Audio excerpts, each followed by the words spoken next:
Record. Okay, so we're recording, and now what I want to do is start by taking a look at how we get Maple to do matrix operations. So I'm going to do a little bit of a screen share here with my Maple document. Share. And so I've got my notes for 3.1. I've already typed some stuff up, but I just want to do a quick refresher. If you haven't played around with Maple to figure out how to do matrices, the kicker for us, or the really important library that we need to load, is the linear algebra library. And so with DE tools, with linear algebra, with plots, these are the things that we're just kind of by default throwing in at the start of our equations. One of the things in linear algebra, there are a couple of commands that we have to have linear algebra loaded for that are going to become really important in the next section or two. So you'll notice coding the matrices is not terribly tricky. The important feature with matrices is the, off to the side over here, the matrix palette. And it's really small, I know, on my screen for you guys to be able to see it, but the matrix palette over here allows you to insert a matrix of any size, number of rows this way, and columns this way, and you can tell Maple to throw anything in there that you want. It does a lot more stuff with matrices, but just being able to create a matrix like this one I called A, this one I called B, so I can do things like what is A minus 5 times B, and I get an answer. And it literally is the A elements minus 5 times the B elements. And so 3 minus 5 times minus 4, that's positive 20. That gives me 23. Negative 2 minus 5 times 1, that gives me negative 7. And so you can see addition and subtraction just work element-wise. That's the fancy name for it. But that's not the way other things work. For example, if I said A squared, you'd expect it to be 9, 4, 81, and 1. But that's not exactly the way it works. So what's happening when we say A squared? What's it doing? It's multiplying the matrix A against the matrix A. Yeah, and multiplying works different with matrices. Matrices are kind of a different kind of number system, technically, and they have their own arithmetic. You have grown up thinking that if you multiply two numbers this way, you get the same result if you change their order and multiply them. Like 2 times 5, 5 times 2, it doesn't matter. But with matrices, it totally matters. A times B is not necessarily, there's no reason to believe it's the same thing as B times A. And so A times B, for example, if you hit A with a little multiplication symbol, B, Maple goes, whoa, wait a minute. I don't know exactly what you want me to do, but I don't think you're telling me the right thing. And as a matter of fact, the dot operator like that is not actually the multiplication symbol for matrices. For matrices, there's 2 forms of multiplication. The first one is the actual period, which when you hit it between 2 matrices becomes the dot product operator that you're probably familiar with from Calc 3, and that Maple can do. That multiplication Maple knows how to do. But I do want to point out that it says there's another form of an operator here. It's this. It's multiplication, the star, right, the asterisk, and then the tilde. And if you do that, sorry, it popped up a window on my other screen. If you do that, you wind up with what's called element-wise multiplication. And so this guy right here, that's what I'm going to do for you. And this here is element-wise multiplication. And notice we get negative 12, negative 2, and those first 2 are what you'd get if you multiplied 3 times negative 4 and negative 2 times 1. This is what most of us think of as multiplication. Now, that is not what multiplication means in matrix land, although that's a special form of multiplication that has some applications. Not anything that you and I are going to use. So element-wise multiplication is not what you want to do. What you want to do is this with the dot product between them. That means something very different. Right. So if I just put the letters together, remember, oops, let me do code.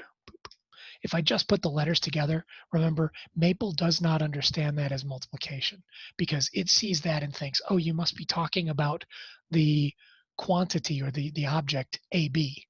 And so Maple just says AB. Okay, I can do that. But that's not what we want. You have to tell it multiplication. Even if you do parentheses, notice what happens if I do parentheses around A and then parentheses around B. Maple says, I don't know what you're after there, but those are matrices.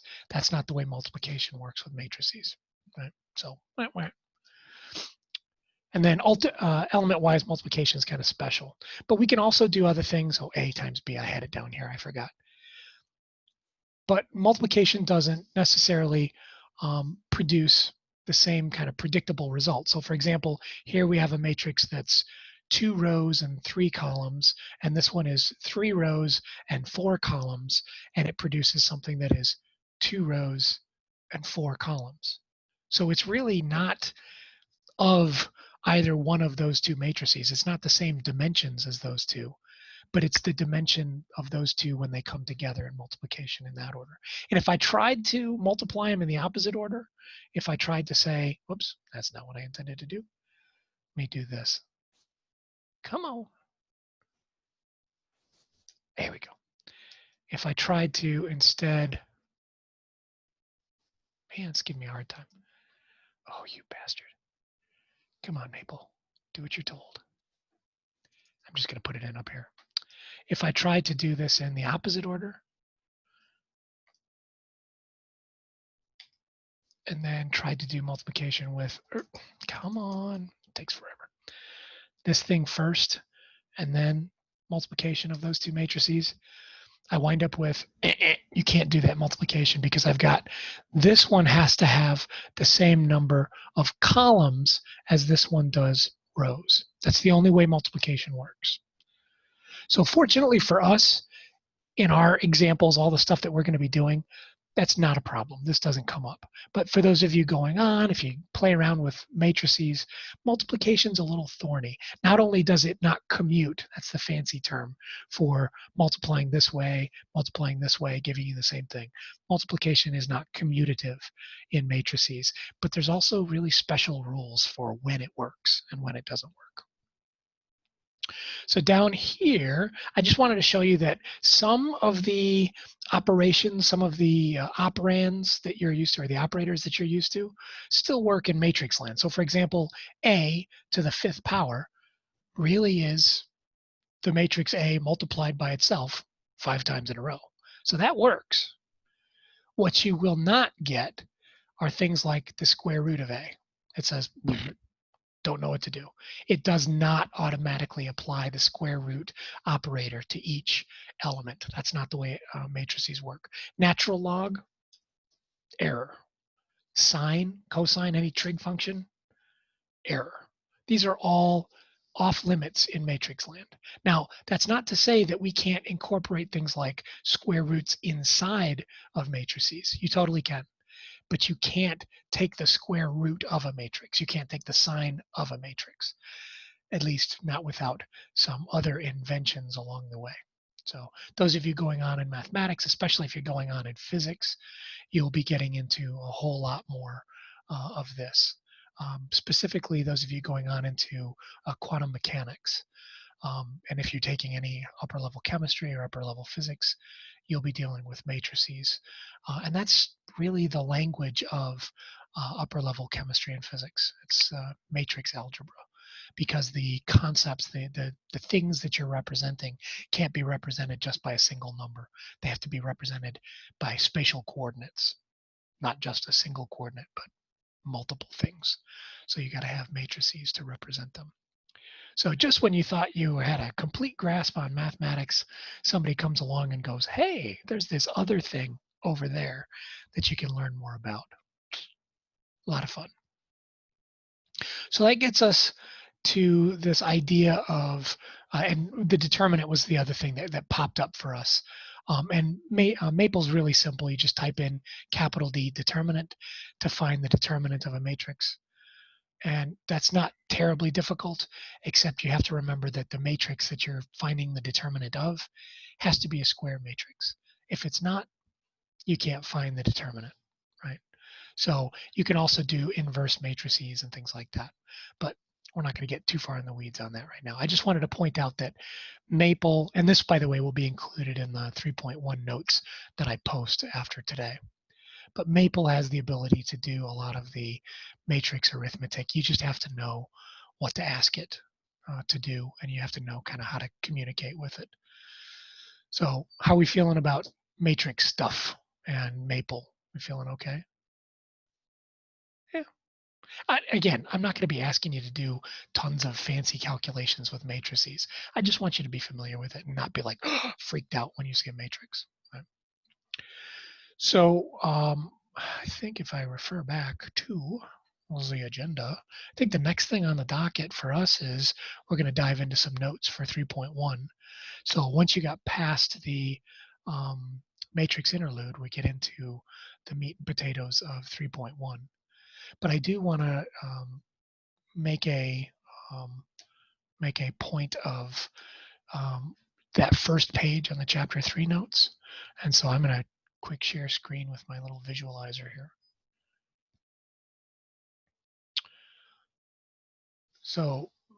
So far, we've taken a look at kind of two big topics. The first one is what do we do in the case of single differential equations? So we spent time on first order differential equations, and we became experts on dealing with separable and linear, especially linear differential equations, whether they're homogeneous or non-homogeneous, doesn't matter. We have a method for solving them.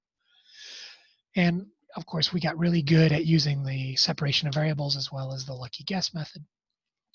And we also learned how to do numerical methods and qualitative methods for solving differential equations. Now, I do the scare quotes on that only because oftentimes we think that the analytic method is really what it means to solve something.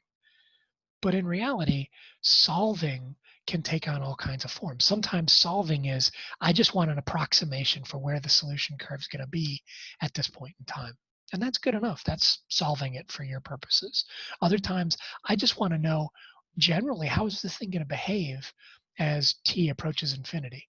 That's solving it for me. So solving can take on a whole bunch of different forms, but those three are going to keep popping up for the rest of the course. Analytic methods, numerical methods, and qualitative methods. And so we did that for first order differential equations. And then we also did it for systems of differential equations. And this was really chapter 2, where we focused on partially decoupled and decoupled systems. That was the analytic route that we went. We spent some time with Euler's method for systems.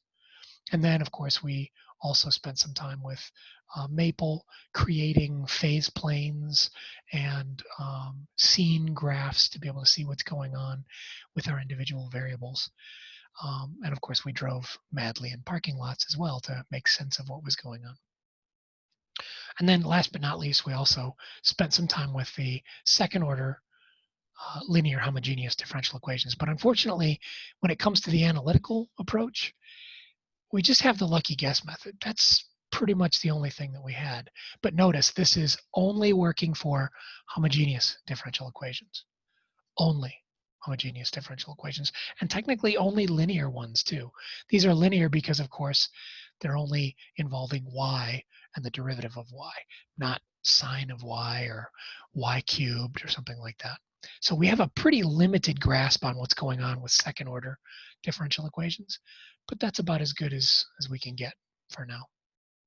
So putting all this behind us, you had several pages of your matrix interlude, which I'm going to kind of thumb past here, jump past. You'll notice I didn't do my homework, so I'm in trouble. But that helps us as we prepare, as we get started with 3.1. And 3.1 is really about linear systems. And you'll notice, very important, these are going to be not just linear, but these are first order. So we're not going to be dealing with systems of equations that have second derivatives in them. Chapter 3 is all about linear, first order differential equations, pushed into systems. And technically, these systems are going to be of two equations. And if you're sitting there thinking, wow, we're really limiting ourselves, you are absolutely right. But as is usually the case in most things in mathematics, we start with some simple things. We learn as much as we can about those simple things, and then we extend from there. And most of the extension for this stuff will wind up coming in chapter 4 and then in chapter 6. And by the time we're done with chapter 6, that's the end of the intro differential equations class. If you are interested in how systems expand into like more than two equations, we're not really going to spend any time on that. Not because it's not useful and valuable, but because we're going to learn how to do it with systems of two equations first and then go from there. So generically, we start with our, I guess you could call it a generic system of equations. And that generic system of equations is going to look like this, where we have A, B, C, and D serving in the role as parameters, right? And so A, B, C, and D, you can tell right away are all the parameters.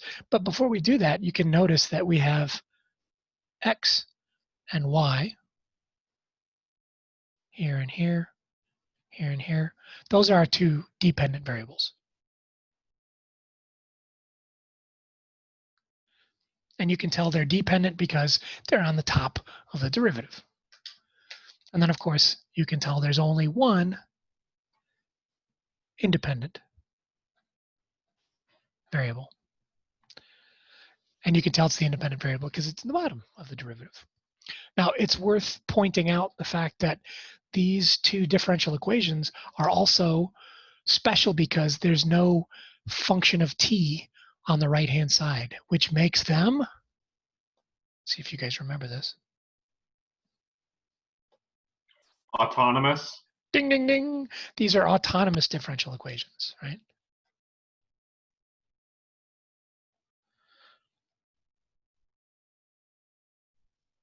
And that's good because if they were not autonomous, if they had a t factor over here, plus t or something like that, then that would make this not only is the slope, if I think of this as the slope, the rate of change of x dependent on the coordinates on the phase plane, but then it's also dependent upon the time.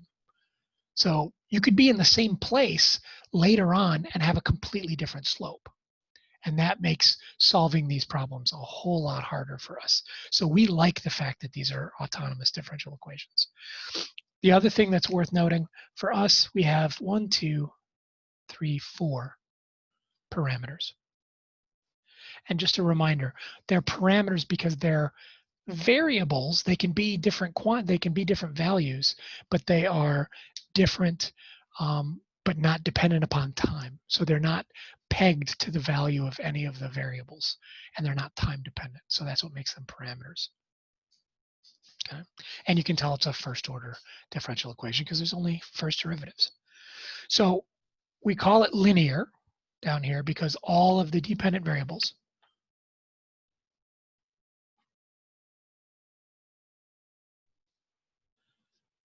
are to the first power. Right? You don't see any x squared or y to the fifth or the square root of x or something like that. And A, B, C, and D are variable quantities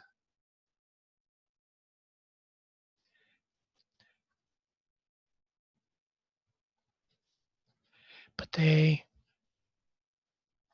are not time dependent. That's what makes them not technically variables in the same way that x and y are variables.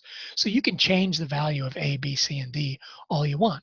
As a matter of fact, as you can imagine, you could probably hop into Maple and type that system in and take a look at a phase plane and use a little slider bar and see what happens when A, B, C, and D are different values. So you could change it around and see what happens. It turns out that, and this is an autonomous system, as we know from above, because all the DEs are only functions of the dependent variables.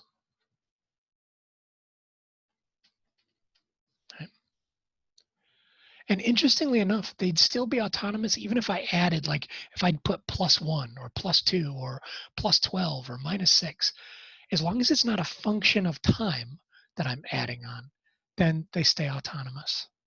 So for example, the one from the chapter 2 exam, it was two equations. One of them was like x plus y plus 1 or something like that. And that's still autonomous because there's no time dependency on the right-hand side. So we can take a look at a phase plane, or in this case, a phase portrait, that kind of shows what this system looks like and what particular solution curves for this system look like. And so by taking a look at the phase portrait, which if you remember, that's the phase plane with a bunch of ICs.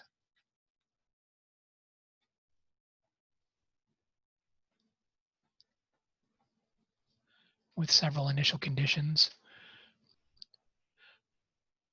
to show behavior. Right? And we're choosing, on purpose, we're choosing those initial conditions so that we can demonstrate how is this thing behaving. Now, if all I had were conditions that were on this side, I wouldn't really be able to see what's going on over here. As it is right now, it kind of looks like we have sort of a plus sign that's sort of smooshed in one direction. But as you look closer, you also notice that the direction of the arrows, like these arrows are going this way, and these arrows are going this way. So there's something interesting happening at the origin. You can probably tell just by looking at it, the origin is not really a source and it's not really a sink. It's kind of in between. We might call it a node, or as we'll learn later in this chapter, we're going to call it a saddle point. So these systems, all of these systems, have two dependent variables, and that's what makes them two-dimensional or planar. That's the fancy name for them.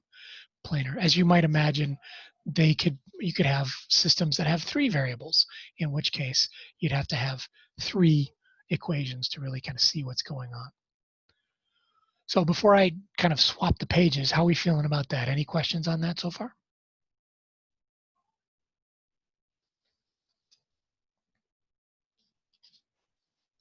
I'll take that as a no.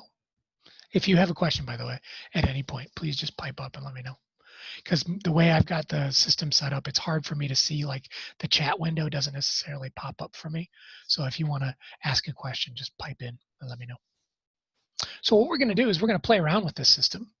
We're going to rewrite them in terms of matrices and see if that allows us to do something different, something interesting. Now remember, our system of differential equations, we can think of each equation over here as being made up of a right side and a left side, and the right side and the left side really are made up by this relationship here. Oh, sorry, I should say this relationship here. And this second equation, the second row, is made up by this here. So matrices do something kind of interesting, right? The single matrix equation that we have over here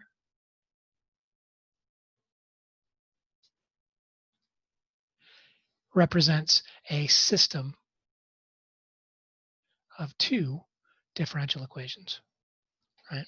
So we can write it as a matrix and make it easier for ourselves, or if we go one step further, we can rewrite some things, and I'm going to kind of rewrite this in terms of a single equation with a matrix, capital Y, bold-faced Y, that makes it a matrix. And again, those of you who've had Calc 3, you might think of matrices always have to have the little arrow over the top, or vectors do. But for our purposes, we don't want to think of them necessarily as vectors all the time. We just want to see them as matrices. And so we write them this way. Plus, this is a lot easier to produce on a Maple document than getting the arrow over the top of it all the time. So this guy right here, I don't know if you guys can hear the dogs barking downstairs, but they must be playing with each other and having a good time. I can hear it. This guy right here, that's our coefficient matrix, which we usually represent with a capital A, coefficient matrix. And that would be the dot product of this guy right here, which is Y. So if you were to imagine taking the derivative of y, that's the same thing as multiplying this coefficient matrix times y. That's what the system of differential equations boils down to in matrix land. It says, take the derivative of this column vector, and you get the same result as if you multiplied that column vector by the coefficient matrix A. So we can think of something that is inherently very, very equation oriented. We can think of it as really just a relationship between a column vector and its derivative. In a way, it's kind of like saying the derivative of some function equals something times that function, right? So it's very similar in the way we think about it. And so this looks very much like this equation, the way it's written right here. That looks very much like an autonomous differential equation from chapter 1.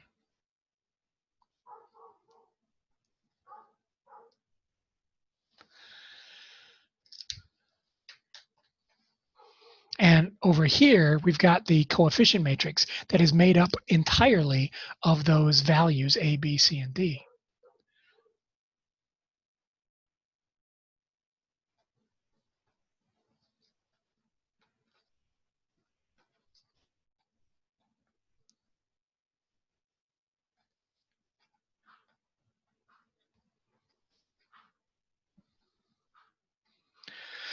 So here's where it gets really interesting.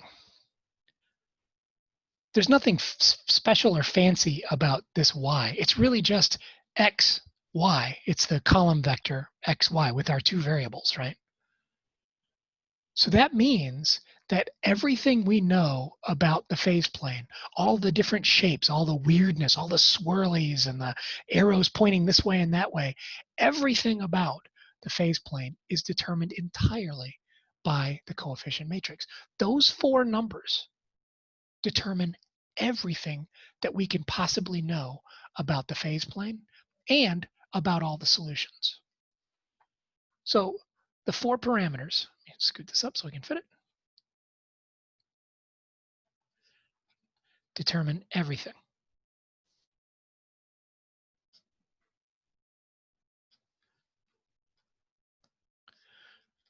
About the phase plane and all solution curves. And it seems a little kind of strange, but we're basically saying, yeah, you can know everything you need to know about the phase plane just by looking at those four numbers. And so as you might imagine, mathematicians have figured out a way to analyze those four numbers, to kind of torture them into telling us everything that we want to know. And that's what we're going to be learning how to do in chapter 3. So down on the bottom of this page, it says, as with matrices and systems of linear equations before, we really only have a chance at a solution if the number of equations that we have and the number of variables, dependent variables that we have, are equal. And so this matters. If you remember back to algebra, when you learned how to solve a system of equations, if I give you an equation with 3 variables, oh, I got to have 2 more equations with those 3 variables, or else I can't solve it. So that means that A, our coefficient matrix, must be a square matrix. Because if A isn't square, then the number of rows and the number of columns are not equal. Remember, the number of rows represents the number of equations. The number of columns in that coefficient matrix represents the number of variables, right?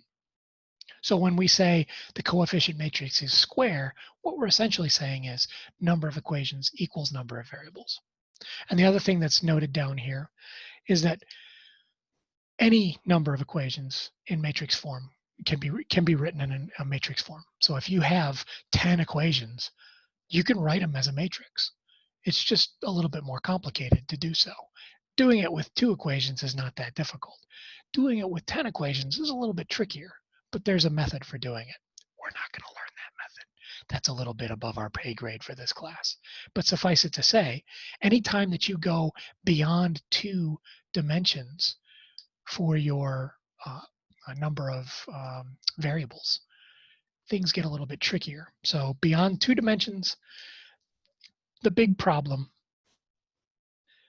is that we can't plot it.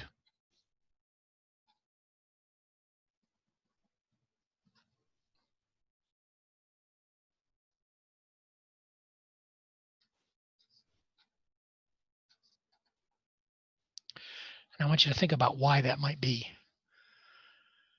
If I give you 4 equations and 4 variables, how come I can't tell Maple, just give me a DE plot, show me the curve?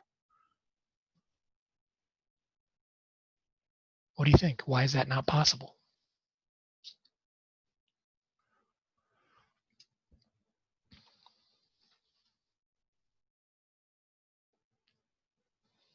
This is the audience participation portion of tonight's program.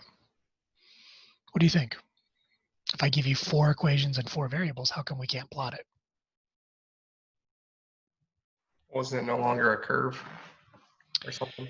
Well, I mean, you could think of it as being no longer a curve. There's a bigger problem though. If it's 2 equations and 2 variables, remember what that produces when I say DE plot. That produces a phase plane, which is really a shadow of 3-dimensional space, because 2 equations with 2 dependent variables really means 3 variables, because you got time in there. You have your independent variable. And so 2 equations with 2 variables really means a 3-dimensional space, which of course we can plot with Maple. But if I say 4 equations with 4 dependent variables, that's actually with time factored in, that's 5 variables. What does a 5-dimensional surface look like?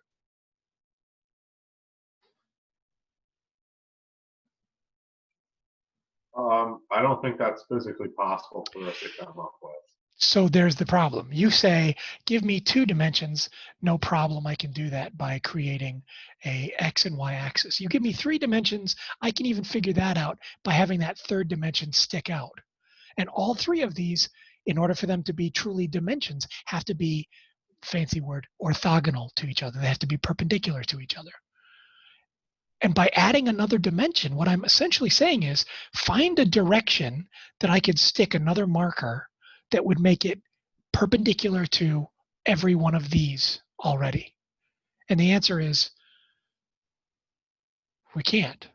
At the very least, we can't represent it in 3-dimensional space. The same problem is had when you try to imagine what 3 dimensions look like if all you ever are on the surface of a sheet of paper. If all you know is 2 dimensions and somebody says, well, what about the 3rd dimension? You'd be like, what 3rd dimension? That's not possible. There's this way and there's that way, and that's it. And somebody says, well, what about this way? And you'd be like, what are you doing? I can't even visualize it. So the problem that we run into with Maple is it's great for these lower dimension situations, right? We can think of the phase line. We can think of the phase plane. And then beyond that, you start getting into things like the phase space. And then it's just impossible. And so drawing a graph of these things, unless you invent another way of picturing dimensionality, it's just not possible for us. We're stuck in a 3-dimensional world. We can't imagine what the 4th dimension would look like any more than that creature sitting on the surface of a sheet of paper could imagine what the 3rd dimension would look like, right? It would just be impossible for them, just like it's impossible for us, unfortunately. Now, there's ways around it. Just like we were able to kind of shine make a shadow on the 2-dimensional surface, you can make shadows of things and kind of see what they might look like when you cast a shadow. But that's getting into complicated stuff. Well, we don't need to go there. Suffice it to say, we're looking for square coefficient matrices, because that means number of equations and number of variables are equal. And really, for us, that means a 2x2. That's all. That's what we're going to be playing. That's the realm that we'll be playing in. So let's dig in. Let's take a look at what do we know about a system of equations that's represented like this.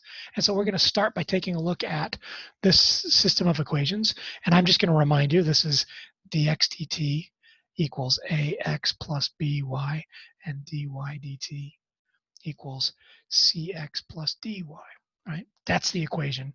That's the system that this is representing. You know?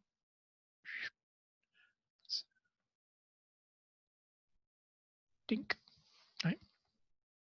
And so what we're going to do is we're going to kind of explore what we might think about equilibrium points or solutions for this system. So we're going to guess the simplest possible equilibrium solution. Simple, super simple. What values of x and y could I plug in that would guarantee dx dt equals 0 and dy dt equals 0? 0. Yay!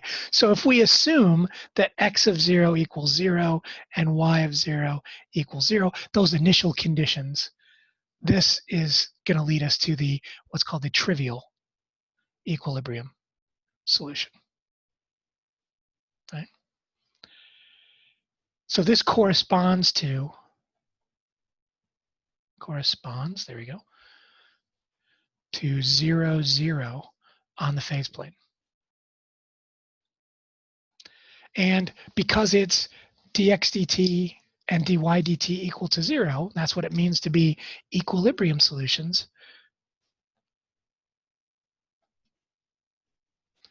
Then that means if you're on the origin for this system, you go nowhere. So pretty much guaranteed, anything that looks like this is going to have the origin as an equilibrium solution. So you can think of this, if you kind of put them in matrix form, y with a little 0 would look like this. And this is called the 0 vector.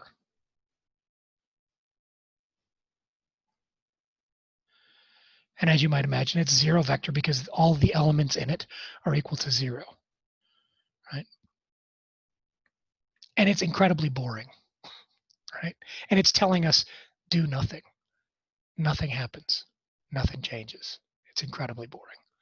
So that's not very exciting, but we can still verify it. We can verify the solution.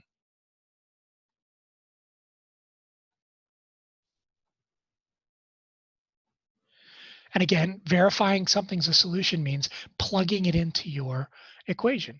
So I'm going to plug this in and say, what happens when I take the derivative of the 0 vector? Is that the same thing as my coefficient matrix times the 0 vector? That's the question. Because if that really is true, then this 0 vector is a solution. Now, it's pretty tough math, but I think we can handle it. What's the derivative of 0 with respect to t?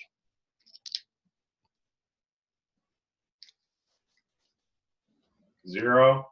Goose egg. So the left-hand side is just the 0 vector. And the right-hand side, when we do our matrix multiplication, we would say, just a reminder, we'd say this row times this column gives me a times 0 plus b times 0.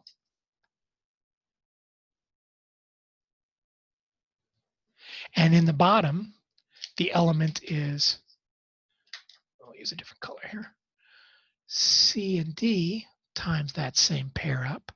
So c times 0 plus d times 0.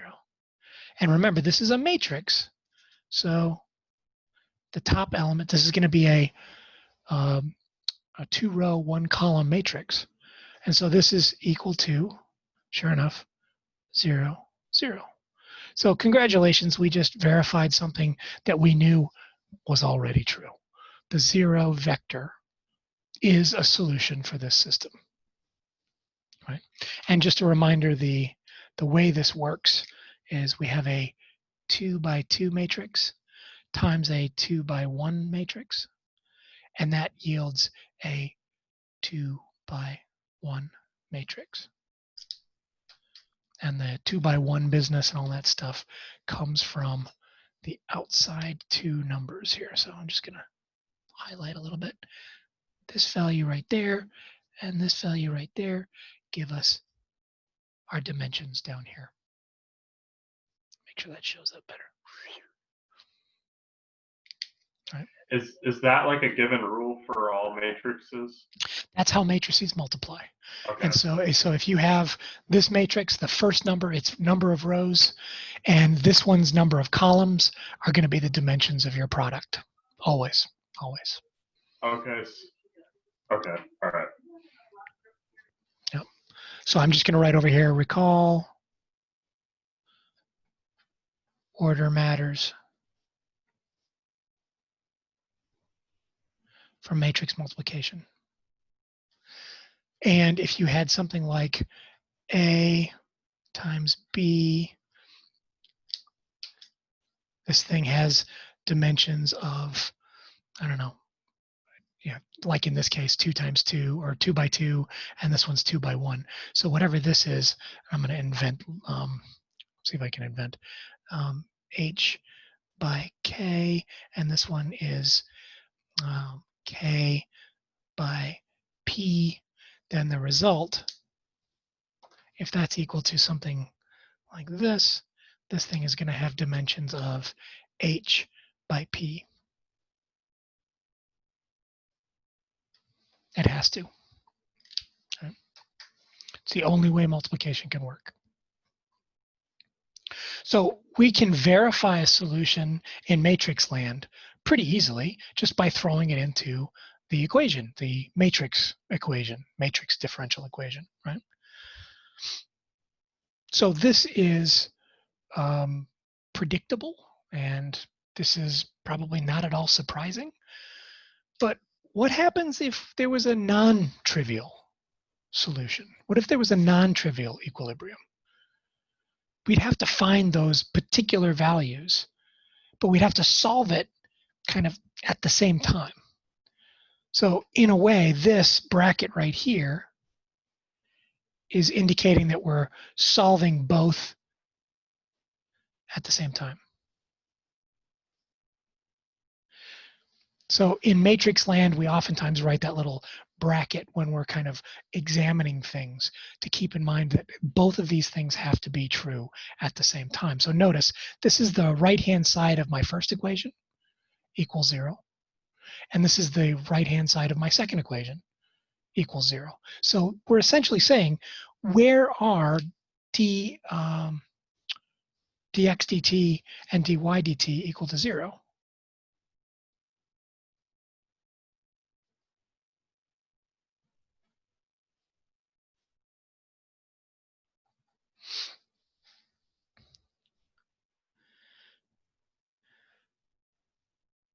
For what x and y is that true? That's really what we're asking. Where is the special case? And so the next page, we're going to kind of dive into that. Notice, we're still not using numbers here.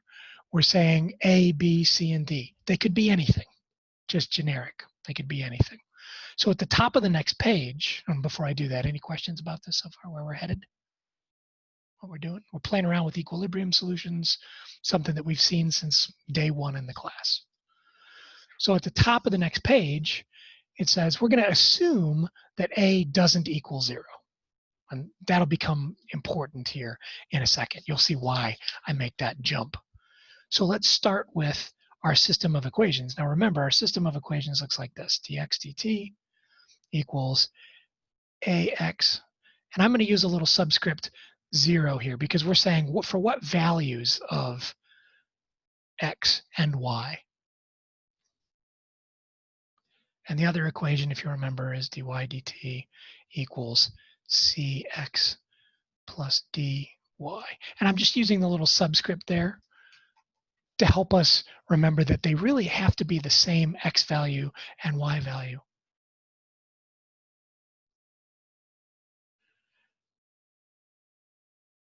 In both equations, right? So this is a callback, if you remember, kind of pre-calculus days when you were solving systems of equations and you like substituted one, you solved it for x and then you substituted in the other. You remember the good old days of doing that. And the key, the most important part of that is that the x and the y in both equations are the same value, x and y. It only works if you start with the assumption that what's x over here is also x over here. So we're going to start by doing this. And since we know that we're going to let each one of these equal 0, I'm going to say, okay, well, that means a x sub 0 plus b y sub 0 equals 0. And so I can manipulate this and solve this thing for x sub 0. Subtract the b, y sub 0, and then divide by a. So this thing is negative b over a times x sub 0. And so now you see why I didn't want a to be ever equal to 0, or else we'd have problems. And so I'm going to take this thing, and I'm going to shove this over here. I'm going to shove that in for x sub 0, right? I'm just going to do the substitution trick. And so by doing that, I'm saying 0 equals c times, now that is negative b over a times x sub 0 plus d y sub 0. Now I have one equation that has my two variables, right, and my four parameters, kind of all in one place. And so with a little bit of manipulation, oh, what did I do? Thanks for noticing. This is supposed to be y sub 0. I got ahead of myself. Sorry, this is y sub 0.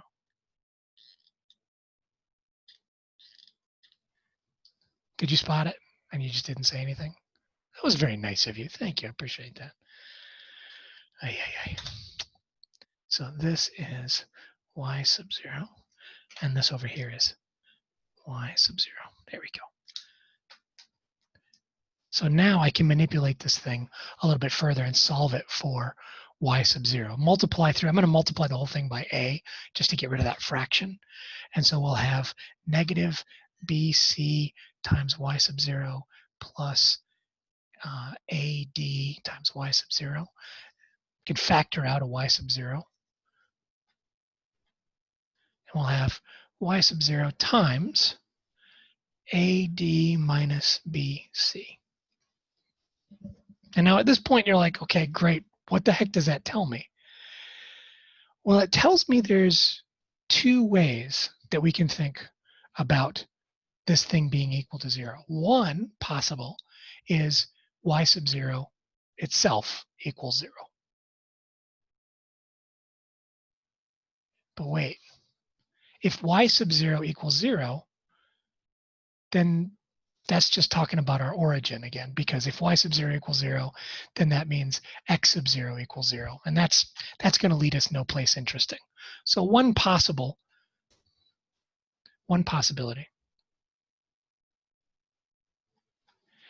is if y sub 0 equals 0. And that's just going to lead us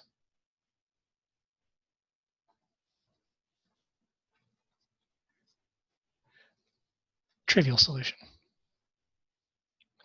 Trivial equilibrium, right? So that means x sub 0 equals 0, y sub 0 equals 0. Boring. The other one is the one that we're more interested in. It's this guy right here. It's what happens if a times d minus b times c, those values for the parameters are just right, so that they wind up equaling 0 when we do this. So there's another possibility.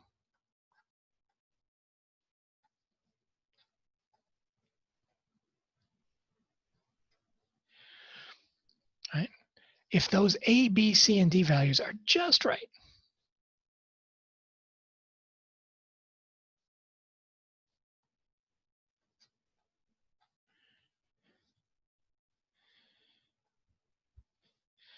we have a non-trivial solution.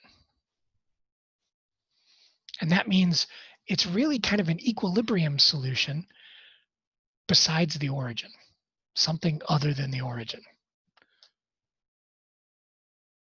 So for that one, we'd be saying AD minus BC equals 0. Where have I seen that before? AD minus BC If you did your matrix interlude homework, that probably looks a little familiar. Isn't that the determinant? That is the determinant. This thing right here is the determinant of the matrix A, our coefficient matrix, right?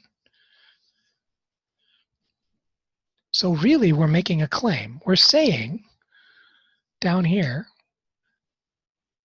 we're saying that AD minus BC, that's the determinant of the coefficient matrix A. The other way we can write it is by saying just shorthand DET and then parentheses the matrix A like this. And there's a third way that sometimes it's written, and you might think of this as the absolute value, but in matrix land, absolute value is the determinant, right? The magnitude, if you want to think of it that way, right?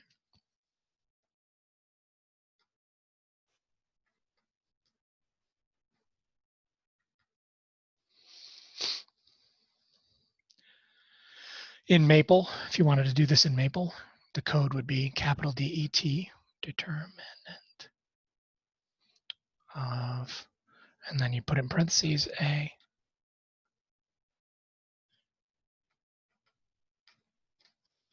Right? All three of those. I'm just coming up with a bunch of different ways of saying the same thing.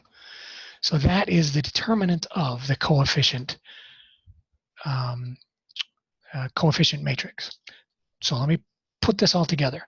So what we just said was, if the determinant of A is exactly equal to 0, then we have something funky happening. So if the coefficient matrix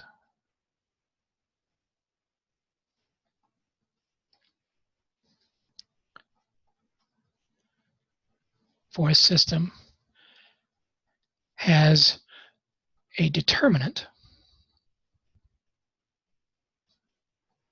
of 0, then we are guaranteed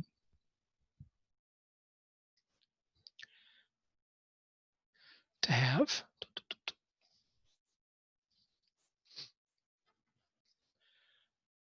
something called a singular coefficient matrix.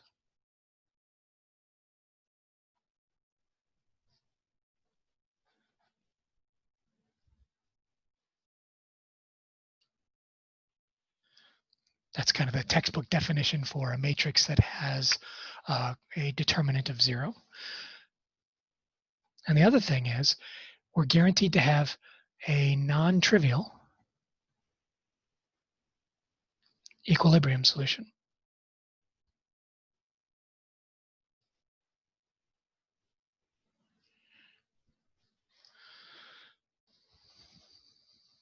So yay!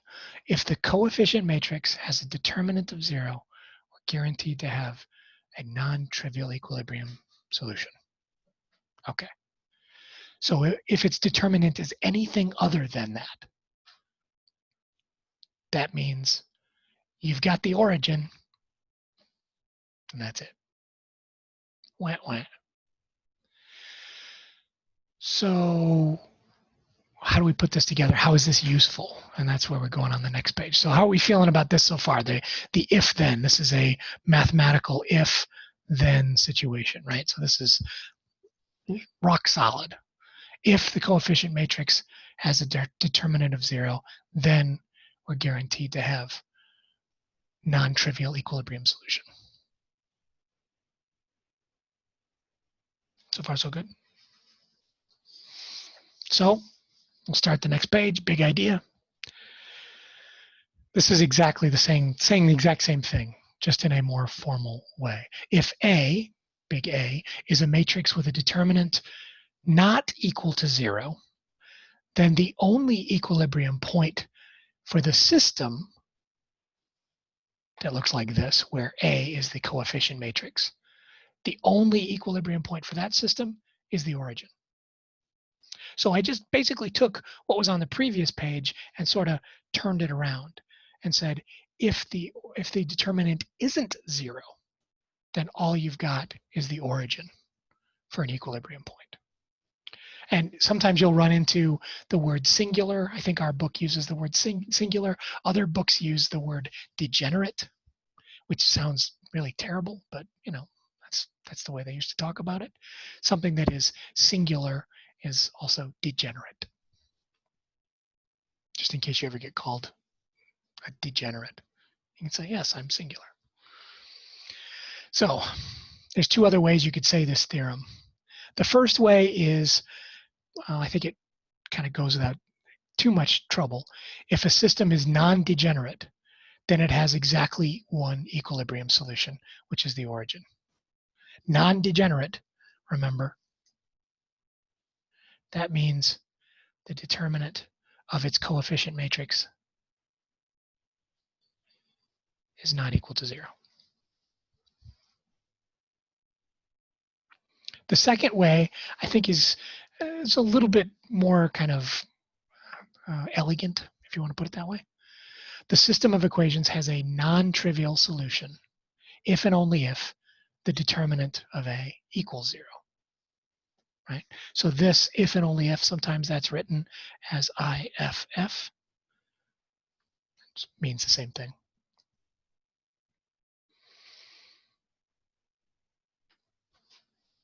And this leads us to something called the linearity principle, also known as the principle of superposition, which should sound vaguely familiar because we've run into it one time before. It was when we were talking about single differential equations. And if you remember, the principle of linearity, or linearity principle, basically says that if you have something that is a solution, then if you multiply that by a constant, it's also a solution. And if you have two things that are solutions and you add them together, it's also a solution. So you'll notice if the matrix Y is a solution for the system and you multiply it by a constant, then you also have a solution. This is the constant multiple rule.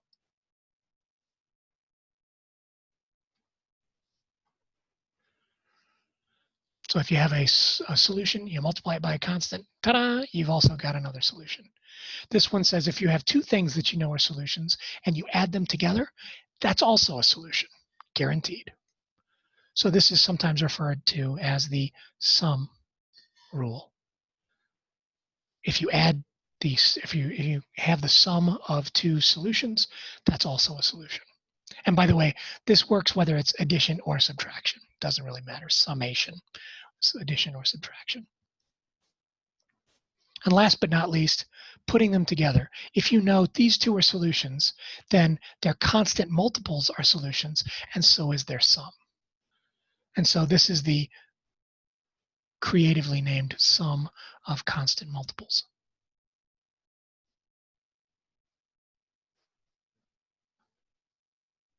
Right?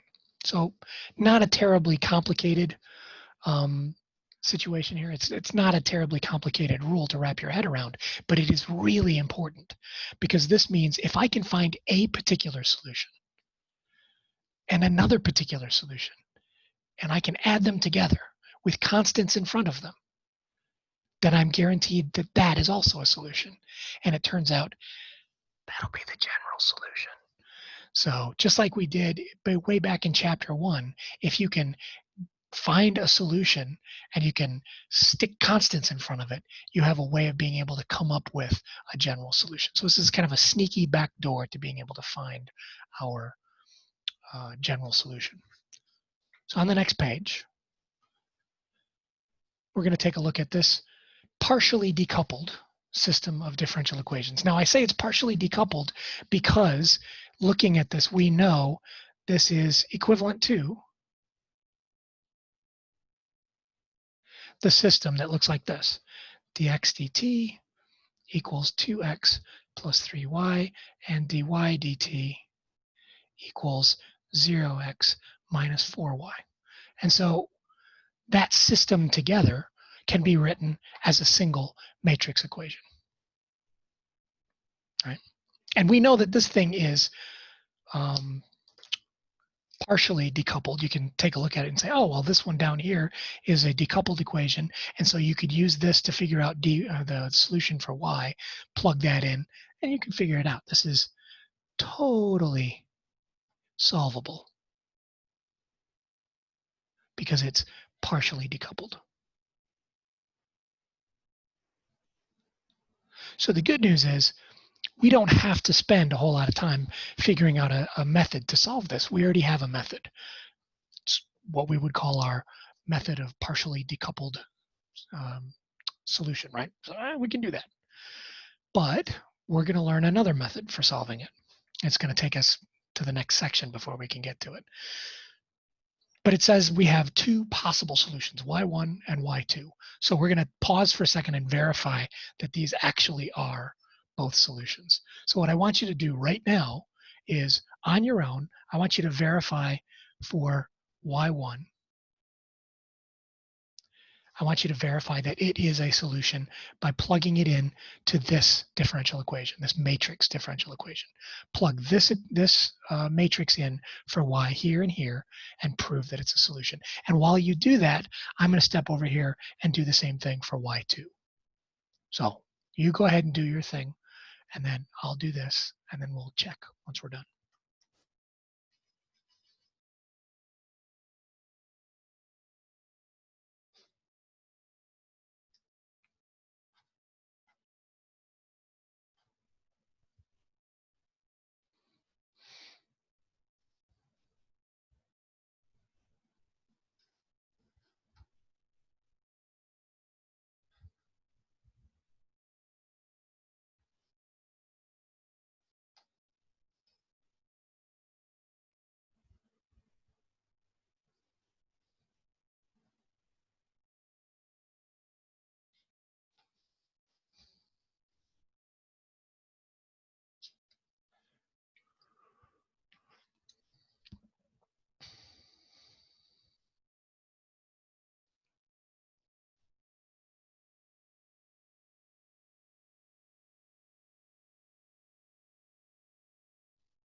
Okay, so if you're still working on y1,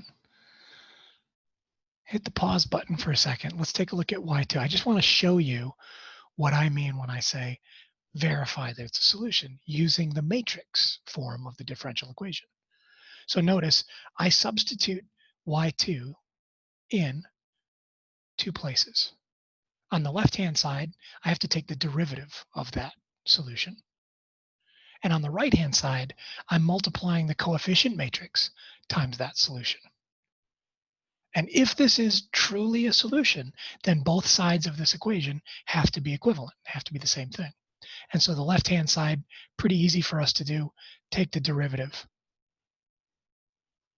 of both of those elements, not terribly tricky. And on this side, we're doing matrix multiplication. And remember, this is the hardest part, I think, because this is new for most of you, matrix multiplication. And remember, you've got these two elements multiplied by those two, and that's where we get this from. And then we have these two elements, again, multiplied by these two, and that's where we get this from. And after a little bit of simplification, on this side, we get the exact same thing.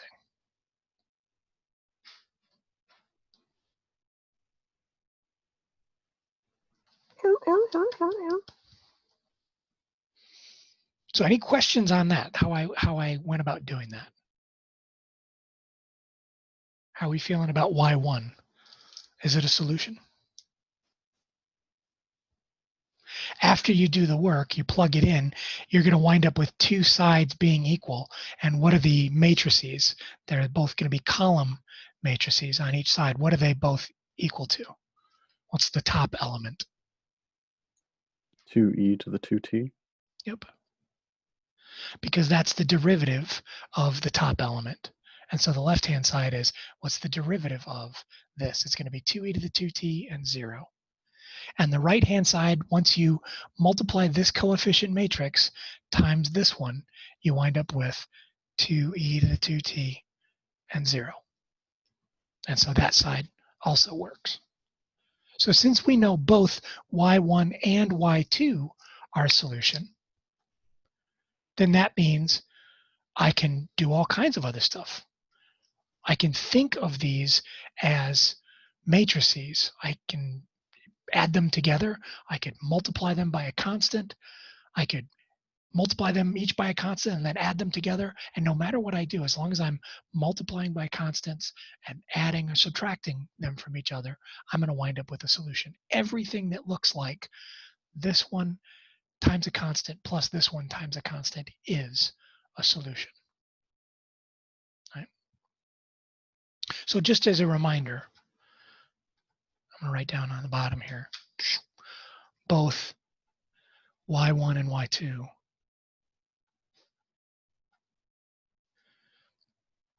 are particular solutions.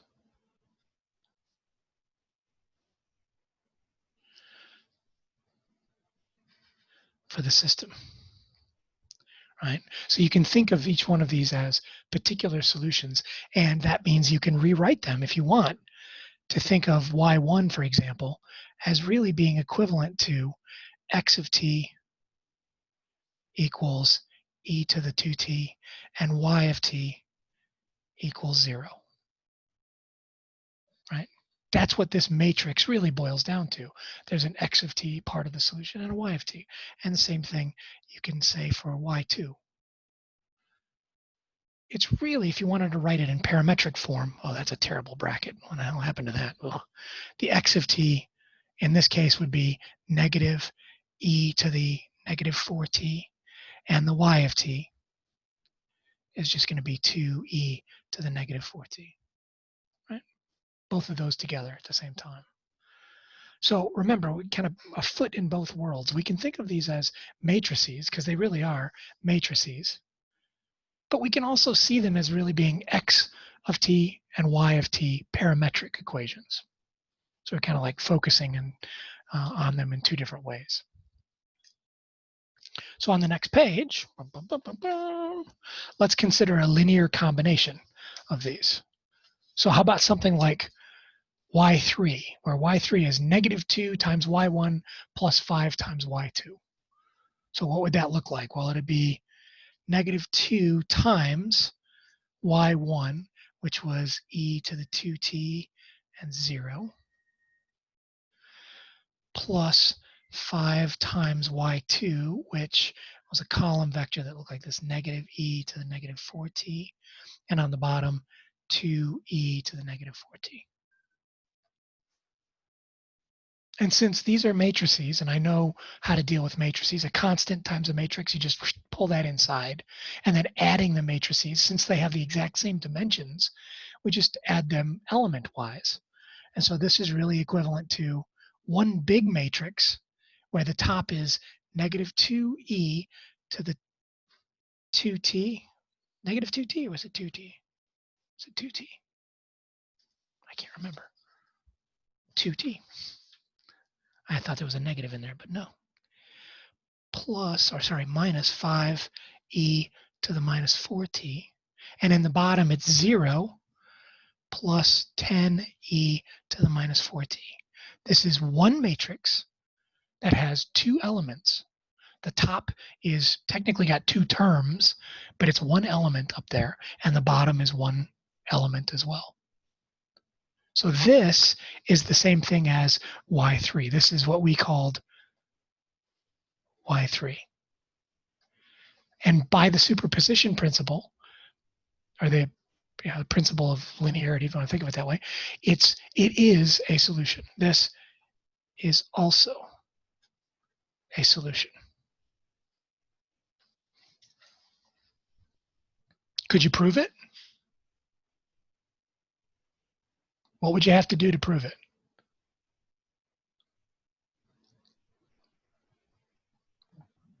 Do the exact same thing we just did.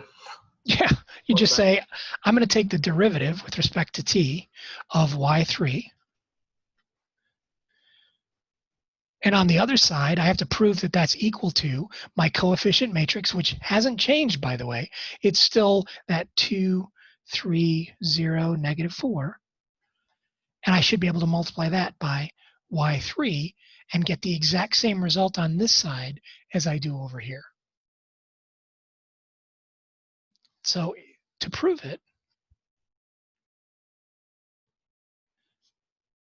we do that. So hopefully you can see this is really the same big idea that we've seen since the first day of the class. If you want to show that something is a solution to a differential equation, whether it's a single differential equation, simple one, or it's a matrix differential equation, doesn't matter. You substitute the solution in and you see if the right side equals the left side. If they do, then you're good. So I'm not going to do this one because it takes forever. Turns out it doesn't take forever. It's just, I don't want to take the time. It works.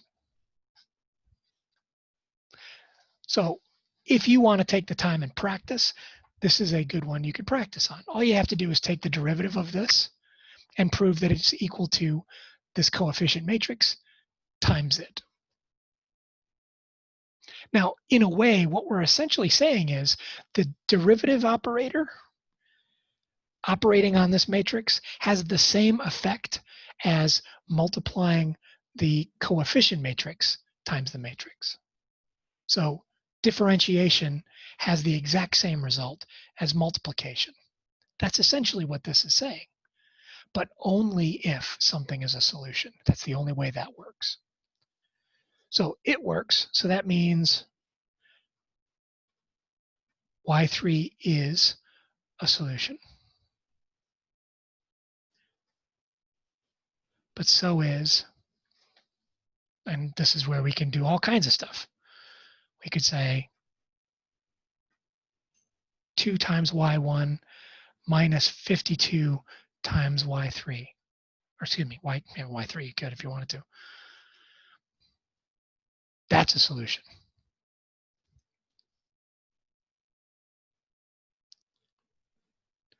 But so is pi times y1 minus the square root of 13, or 32. I was going to write 13, and then I said 32 in my head. Square root of 32 times y2.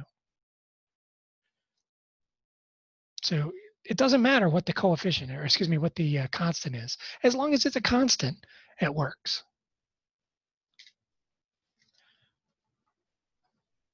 So is 9 times y1 minus 2i times y2.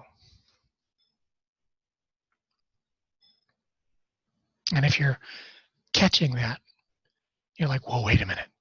That's not a constant. Sure it is. It's just the imaginary number. It's totally a constant. And so this, for us, is going to become super important later on in Chapter 3. We're going to start playing around with what happens when you multiply things by imaginary numbers. What happens if an imaginary number becomes part of your solution? Turns out it's no big deal. It's just a constant. It's just another constant. So if you know two solutions to a system of two equations, turns out you know all the solutions for that system. So this is kind of important for us. How are we doing on time? Oh, we got some time. The next page I definitely want to get to, because this next page is dealing with the question of initial conditions. And so because we spent some time on this in chapter 2, this isn't coming out of the blue for us. Really what this is saying is when t equals 0, the top variable x equals 2 and the bottom variable y equals -3. That's what this is suggesting, right? So this is giving us an initial condition by telling us the value of the independent variable and then the values for the dependent variables. Turns out this is not the initial condition for y1 or y2 from the previous page, right? Or y3 for that matter. This is not the initial condition for any of the particular solutions that we already know. And you can tell that because if you were to plug in, for example, let me go back a couple of pages. If you were to plug in t equals 0 for y1, what would come out? If you plugged in t equals 0, you'd get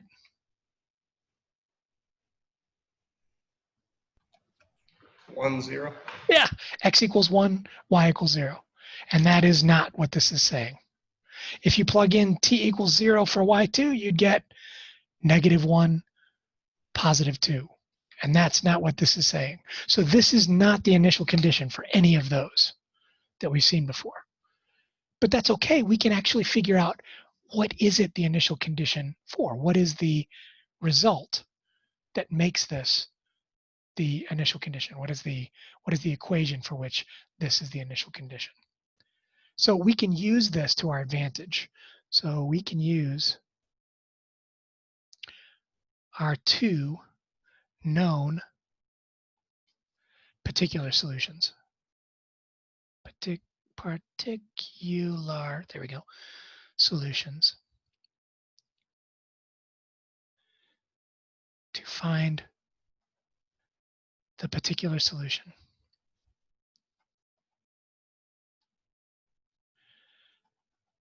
Associated with this initial condition.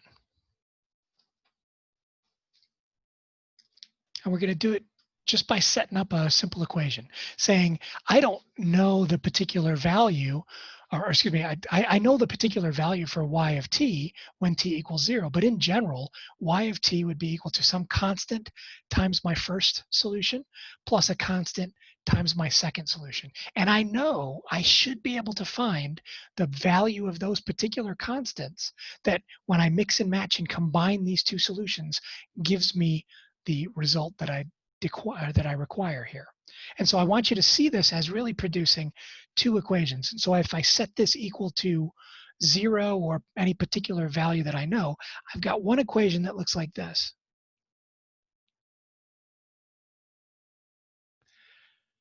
So it's going to be k1 times e to the 2t plus k2 times negative e to the -4t. That's the top equation. And that you can think of as your x of t equation. And the bottom equation is going to be k times 0 plus k2 times this thing right here. And that's going to give me my y of t equation. And so that would be k1 times 0 plus k2 times 2e to the -4t. So there's two equations that I can use. This is my two-parameter family of solutions. Because if I know an x of t value, for example, x of t is 2 when t is 0, then I can plug that in here and figure this thing out. So when t equals 0, this equation simplifies really nicely. And then I have a top equation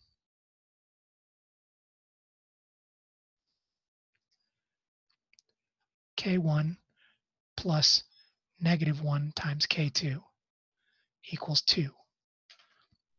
And a bottom equation,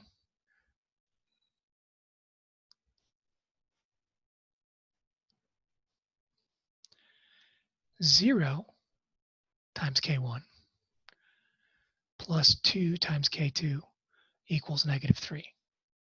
And I can use that to solve, to figure out my values for K1 and K2. And so it's not terribly tricky. We just have two equations, and they're pretty fast to solve. You can tell by looking at this one that K2 must be equal to -3/2.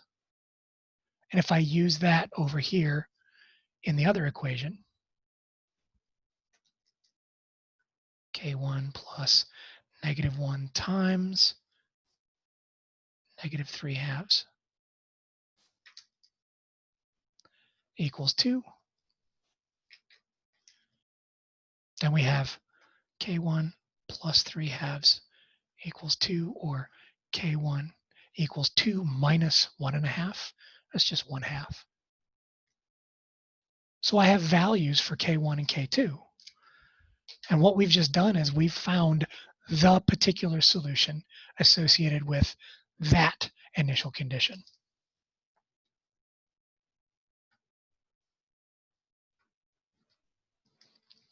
So I'm going to write it out with K1, K2 listed there. So I can say y of t, K1 is 1/2 times my first particular solution that I knew. And then K2 is -3/2 times my second particular solution that we started off with.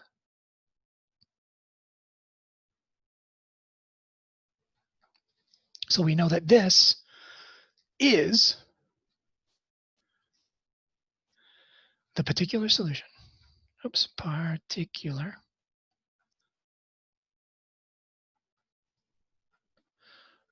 solution of the system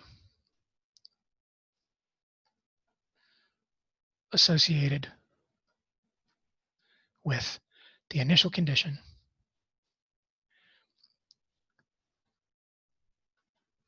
y of 0 equals, what was it, 2, -3. And just remember that this guy right here, this equation in matrix form, this is in matrix form, can be rewritten in scalar form just as easily. Form, there we go, just as easily. And if you wanted to write it in scalar form, you could say x of t and y of t. And they go together, they're a single unit. And that's going to be on top 1/2 e to the 2t plus 3/2, because you get minus times a minus. So plus 3/2 e to the minus 4t. And your y of t equation is the bottom. So it'd be 1/2 times 0 minus 3/2 times 2. So that would be minus 3 e to the minus 4t. So in matrix form, it looks like this, but in scalar form, it looks like that. If you asked Maple to solve the system of equations, Maple would spit this out. If you asked Maple to solve that matrix differential equation, not that it's really easy to do that, we're not going to do that, it would say, this is the solution.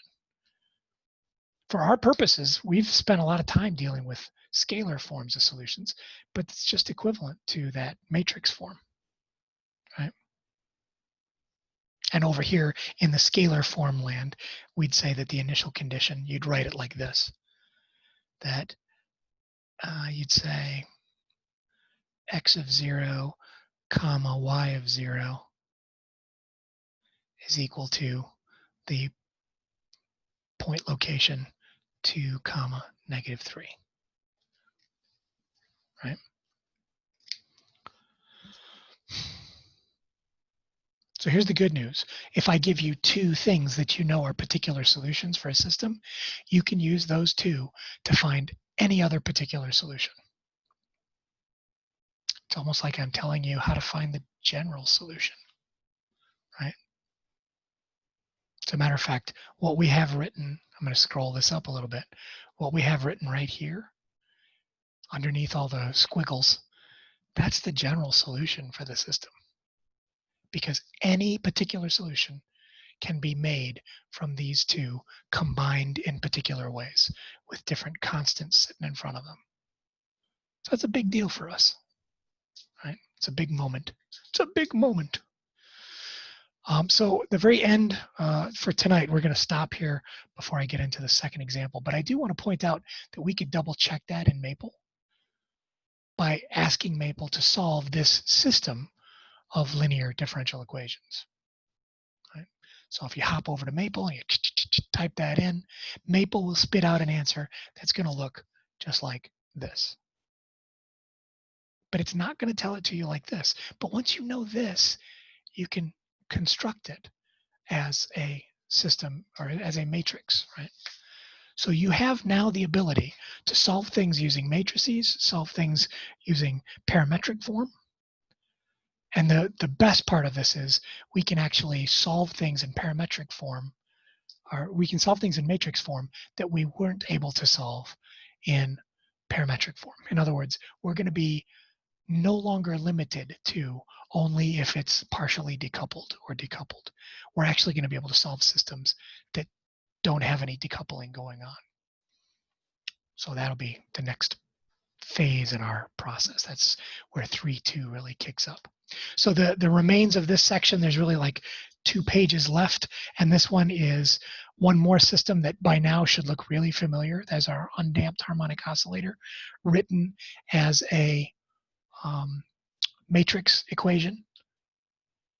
And you can verify these two are solutions. And then as soon as you know those are particular solutions, you can combine them in whatever order you want and get a general solution out of it. And you can find any other particular solution. So the very last little bit for chapter 2, or for section 1, 3.1, is you're going to be playing around with those solutions and practicing with that law of superposition. What I want to do right now, we only have like 7 minutes left, but I'm going to stop sharing the screen. I want to give you guys a chance to take a look at the classwork. Specifically, take a look at the classwork and see if you're comfortable with what you'd have to do in order to tackle these problems. So just pull up the classwork real quick. We're not going to have time to split up into breakout groups right at the moment. But if you click over on the classwork, take a look at that. For section 3.1.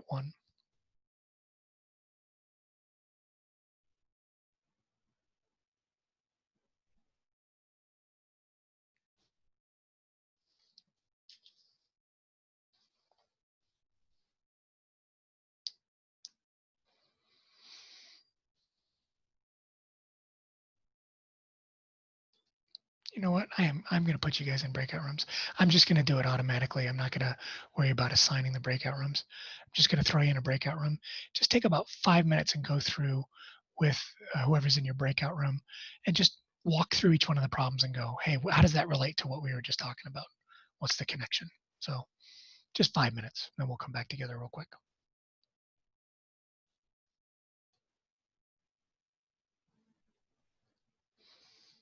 And I will pause the recording.